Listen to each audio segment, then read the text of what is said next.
Very good morning to you and welcome to our thought for the day for Friday the 6th of February. Today our reading comes from 1 Corinthians chapter 16 beginning at verse 1. I'm reading from the NRSV. Now concerning the collection for the saints, you should follow the directions I gave to the churches of Galatia. On the first day of every week, each of you is to put aside and save whatever extra you earn, so that collections need not be taken when I come.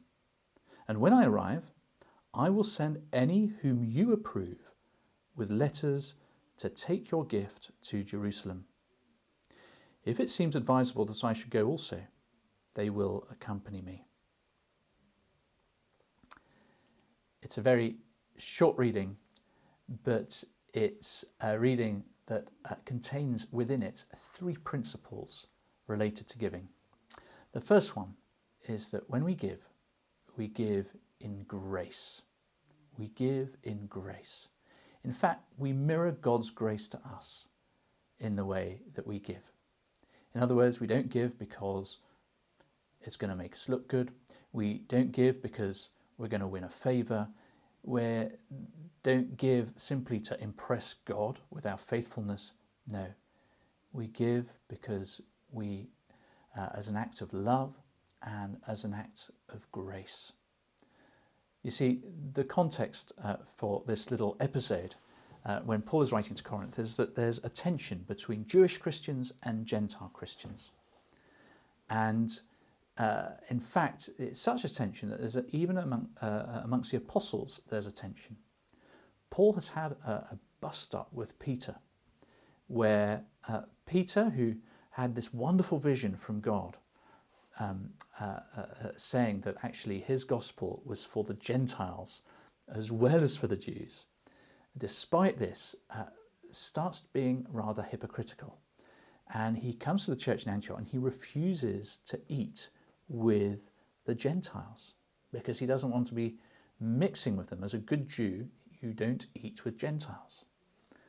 And of course, Paul takes him to task. He goes, what are you doing? You know, in Christ, there is neither Jew nor Greek. You know, there's neither Jew nor Gentile. There's not master nor slave, male nor female. All these things are done away. We are one in Christ. Stop being such a hypocrite. Now, of course, this doesn't go down brilliantly with Peter. And Paul and Barnabas end up sort of doing all the missionary endeavours involve Gentiles, whilst the pillars of the church, of the early church, that is James the brother of Jesus, Peter and John, probably the son of Zebedee, the 3 kind of main leaders in Jerusalem, concentrate on giving the good news, on spreading the good news with the Gentiles. With the Jews. Getting it wrong. And so it's in that context that Paul is giving, because Paul has this great project, which is to collect money from all the Gentile churches for the benefit of who? The benefit of the Jews in Jerusalem, the very people who are kind of struggling with the whole idea of Gentiles becoming Christians, of Gentiles becoming part of God's people. And yet, he's not trying to win them over. He is just wanting to love them and to show them God's grace. So that's principle number 1. When we give in grace. Principle number 2 is really simple. It says that actually on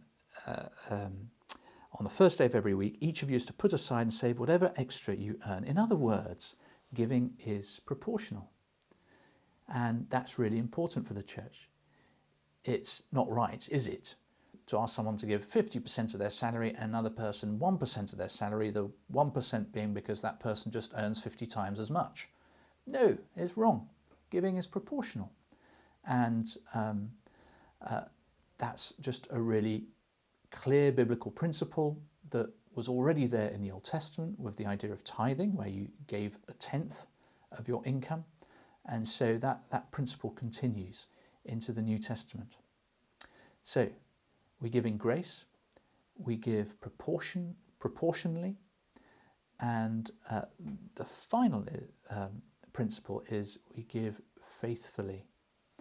Now, Paul here makes a concession.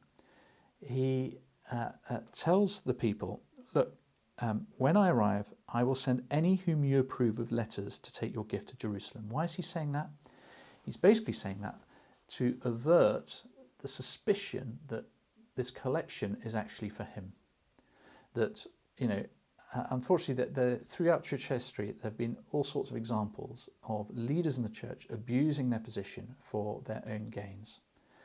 And Paul just wants it to make it very clear to the people of Corinth, look, you choose whoever you want, collect this money, and you take your own people can take it to Jerusalem, okay? Your own people.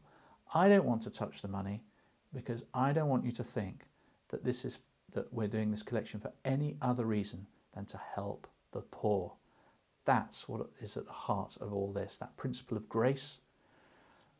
That's what's at the heart. That's the beginnings of this great adventure, this great endeavour of collecting money for the impoverished of Jerusalem. And so he says to them, you send your own people, and if you want me to go with them, that's fine. I will happily go with them. They can accompany me to Jerusalem, and I will be there to introduce them to the elders of the Jerusalem church. So, tiny little passage, but there's loads in it, isn't there?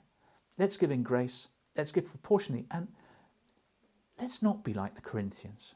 Let's just trust and give in faith that our money will be used well by those who are collecting it on our behalf for the good of those who need it the most.